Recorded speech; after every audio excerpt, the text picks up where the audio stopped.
बादशाह था, उसकी बच्ची बीमार हो गई। अब आप सोचिए हजरत, बादशाह की बच्ची बीमार हो गई, पूरी रियाई परेशान है फिर तो। हाँ पूरी रियासत परेशानी हो गई, बादशाह बादशाह परेशान। परेशान। अब उसके लिए तबीब, शाही तबीब, फलाने तबीब, हर तरह के तबीब आ गए, लेकिन उसका इलाज ही ना हो।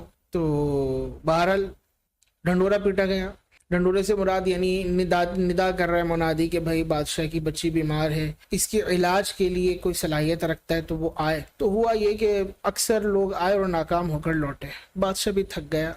बिलाखिर एक मर्ज समझ में नहीं आ रहा कि मर्ज बच्ची समझ को में क्या है, हुआ क्या है। हुआ क्या है। एक बाबा आ गया, एक बूढ़ा शख्स था, और उसने कहा मैं बच्ची का इलाज करूंगा। बज़ाहिर उसकी सूरत जो है ना ऐसी थी नहीं कि वो कुछ एजुकेटेड मालूम हो ना, उसका लिबास ऐसा था कि वो कोई बहुत पढ़ा लिखा शख्स महसूस हो। अब एक होता है ना, आप जब देखते हैं तो मिसाल के तौर पर एक शख्स है वो आए सूटेड बूटेड, वो उसका एक अलग अपना इंप्रेशन होगा, और एक ऐसे ही आ जाए उठकर तो वो के ऊपर तो तवज्जो ही नहीं करेगा यार कि इतने अच्छे है, उन्होंने कुछ नहीं किया, ये क्या करेगा। आप डॉक्टर साहब ही अगर वो संडो बनियान के अंदर आ जाए तो तहबंद बांधे हुए और कहे कि मैं सर्जन हूँ, मरीज ही उठकर भाग जाएगा कि मुझे नहीं कराना इनसे इलाज। ऑपरेशन थिएटर के अंदर डॉक्टर जा रहा हो और उसने जो है ना स्टेथोस्कोप लगाई हुई हो और नीचे तहबंद पहना हुआ और वो बनियान पहनी हुई और एक रुमाल डाला हुआ हो, तो अजीब मंजर कोई होगा। पूछेगा ये कौन है, कहेंगे ये जो है ना हार्ट का सर्जन है, ये क्या करने जा रहे हैं अंदर दिल का ऑपरेशन।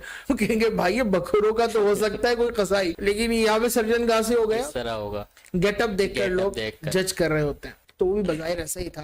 तो बादशाह के जो शाही तबीब थे उन्होंने कहा तू किस तरह इलाज करेगा। उसने कहा मैं तो कुछ कलमात पढ़ के फूकूंगा बस, लड़की सही हो जाएगी। उन्हें बड़ा गुस्सा है, उन्होंने कहा बेवकूफ आदमी तो यहाँ पर आ पागलों गया, वाली मजनूनों वाली बात कर रहा है हाँ। हमारे सामने। कुछ पढ़ के कलमात फूकने से लड़की कैसे सही हो जाएगी, हमने सारे तजर्बात कर लिए, हमें तो मर्जी समझ में नहीं आता। तो उसने बादशाह से कहा बादशाह सलामत, अगर जान की अमान पाऊं तो एक बात कहूं।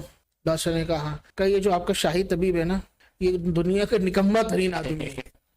बादशाह के सामने उसके हाँ, तबीब उसके तबीब को कह रहा है ये निकम्मा, शाही तबीब शाही तबीब कह रहा है ये निकम्मा तरीन आदमी है। लड़की मौत के मुंह में चली गई, शहजादी मौत के मुंह में चली गई, और अभी तक एक तो मर्ज नहीं पकड़ सका, और अब मैं यहाँ पर आया तो मुझसे उल्टी सीधी बातें कर रहा है ये। अब ये बोलना बड़े दरबार के अंदर शाही तबीब को, वो तो पेशताब खाए और गुस्से से उसका चेहरा सुर्ख, सर कलम कर दिया जाए।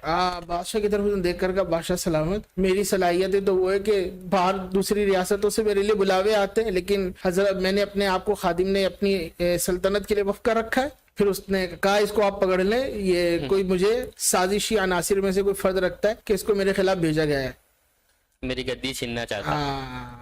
तो उस फकीर ने कहा, वो जो बाजार एक बाबा सा था, उसने कहा अरे बादशाह सलामत बस मैं ये समझाना चाहता था, देखिए मैंने तो चंद कलमात ही कहेंगे, ये सबसे निकम्मा आदमी है। आप देखिए इसके जिस्म का दौरान खून का हाल क्या हो गया। बढ़ गया, पहले तो सीधा बैठा हुआ था और अब यूं लग रहा है जिस्म का सारा खून पंप करके इसके चेहरे पे जमा कर दिया गया हो।